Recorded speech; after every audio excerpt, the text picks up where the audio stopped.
Hi and welcome to today's Caterham Lockdown Fest. How exciting is that? My name is Christelle Page. I'm a local registered nutritionist and health coach, and I'm also your resident nutrition expert at the Caterham and District Independent. So now we know that fruits and vegetables are actually really good for us, and no one would argue with that. But yet sometimes it can be a challenge for some of us just to reach our 5 portions of fruits and vegetables a day. And when you hear reports that we should actually eat 10 portions of fruits and vegetables a day, so that's about 8 vegetables for 2 fruits, I bet that you're wondering how on earth am I ever going to reach that target. So today I'm welcoming you from my kitchen, and I'm going to show you how to bump up your fruits and vegetable intake. And for that I'm going to show you how to build a healthy smoothie in 6 simple steps. But if you think that healthy smoothies are only fruits and liquids, think again.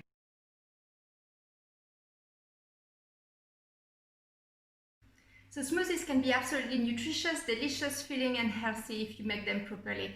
And they're actually a great option if you want breakfast on the go or if you are rushed in the morning. But the first trick is actually to fill about half of your cup with green vegetable, preferably leafy green vegetables. So you have a few options here. Your vegetables can be either frozen or fresh, it's up to you. I find that frozen vegetables are actually a great option for convenience because I know that they won't go off, they are always in my freezer, and usually they tend to be a bit cheaper as well. So I have some broccoli here. I know it sounds weird, but actually it's alright in smoothies and you can't taste it. Peas, you don't need to defrost them before adding them to your smoothies, and they're a great source of protein as well. You can use some fresh spinach, so that would be about 1 handful of fresh spinach, or if you go for the frozen spinach you would put 1 little blob in the cup, or some curly kale, so the choice is yours there.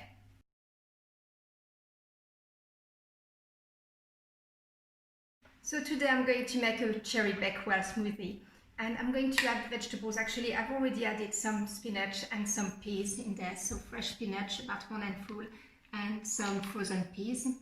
And I'm using an old NutriBullet, but you can use a handheld blender or any kind of mixer that you have.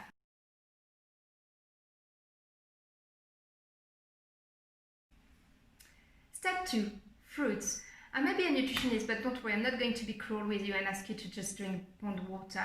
We're going to make our smoothie super delicious and tasty by adding some fruits. We're just going to be clever with our choice of fruits. We're going to choose what we call low glycemic load fruits. So it's fruits that have lower sugar and actually won't spike your blood sugar so much, won't send you on what we call a sugar roller coaster and make you energy crash halfway through the day. So for this, I have a selection of frozen fruits. I find them incredibly useful. And for instance, your berries are super good because they have lots of protective phytochemical and antioxidants in them. So for instance, your blueberries, your dark cherries, or fruit mix, which is, I think this one is blueberries, raspberries and strawberries. And they tend to be a bit cheaper as well when you just buy them out of season. If you don't want to go for berries, you could go for an apple, but obviously just core it before you just add it to your smoothie. You could go for pear, you could go for plum, kiwi fruit. If you go for banana, because it's a bit higher in sugar, you would want to only use about half of a banana. And what I absolutely love with smoothies is actually when you just blend them, you retain the fiber that is in the fruits and the vegetables, and that actually is really helpful for your digestion to keep you regular. It helps you just to fill you up, so regulate your appetite. It helps just to slow down the absorption of sugar from the fruit as well into the bloodstream because of the vegetables and the other things that we're going to add a bit later. And yeah, all around we just keep all the minerals and vitamins as well, so it's a great thing.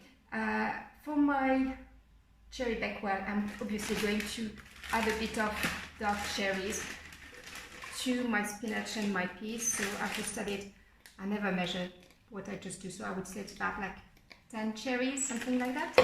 And we'll move on to the next step.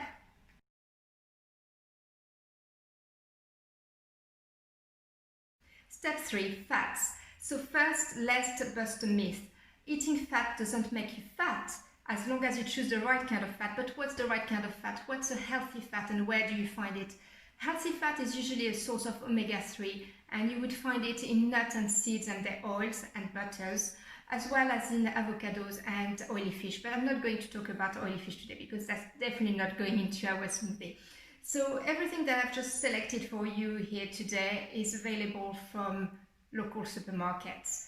So you would have the choice, for instance, to add to your smoothie some sunflower seeds, pumpkin seeds, some flax seeds, or some chia seeds. So the choice is yours. I would go for 1 to 2 tablespoons. Or you could add some nuts or and. You could just do both if you wanted. So here I have some walnuts, some ground almonds. As long as your nuts are actually unsalted, unsweetened and plain, that's absolutely fine. You can choose any nuts that you want. You could have nut butters. So I have cashew nut butter, I have peanut butter, almond butter, and here is tahini, which is actually sesame paste. Make sure that there's no palm oil and no sugar. So you need to read the labels, but that's not a big deal. So again, go for 1 to 2 tablespoons. You could go for half an avocado in your smoothie as well, if you would prefer, and just like bump up the content of the fat. So today for our Cherry Bakewell, I'm going to add about a tablespoon of almond butter. So nut butters are actually just really satisfying, or healthy fats are actually really satisfying, and they will just slow down the release of sugar in the bloodstream. They will keep you for longer, and fats actually are really important for hormonal balance as well.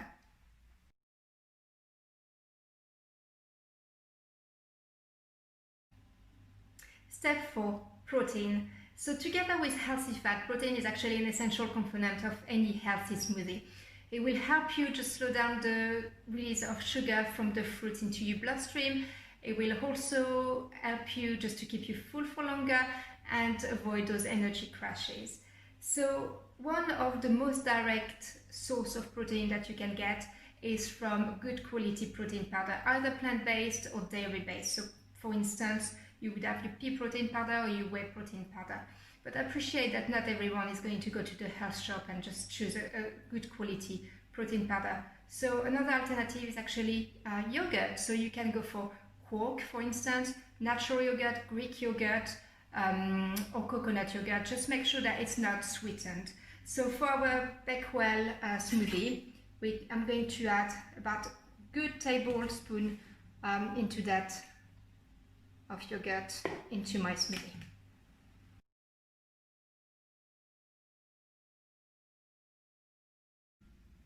Step 5, natural boosts and flavors. This step is completely optional, but I think it's a great way just to add some more goodness and yumminess to your smoothie. We're going to bump up your vitamin and minerals contents as well. So here are a few options for you, and again, the choice is yours, but why not add some lime or lemon to your smoothie, just bumping the vitamin C? Or you could go towards the herbs and spices, so if you like it, you could just add some mint leaves to your smoothie. You could just go for ground ginger or fresh ginger. This one is actually frozen.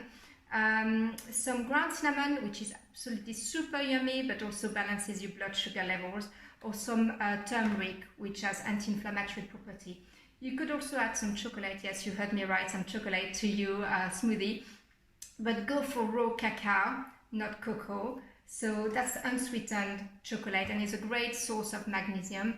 And maca is actually difficult to define, but it's a powder that is actually really rich in fiber and iron and vitamin B, and gives a bit of caramelized taste. So really nice. Again, all those are available from supermarkets, so it's not usually a trouble to find them.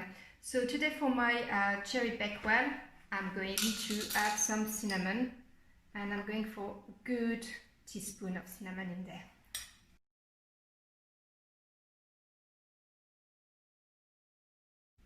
Step 6, liquid. So obviously, just to blend your smoothie, you will just need something to loosen it, and you have a few options here. So you could go for simply water, which is absolutely fine. Coconut water, just make sure that it's not sweetened. some milk if you're not intolerant to milk or dairy. And then the alternatives are the non-dairy milk. So I have some almond milk which has no sugar and oat milk, but you could also go for coconut milk. So today for my smoothie, because I want it quite decadent and nice, I love oat milk. So I'm just going to top it up to the max line, which is here, and blitz it.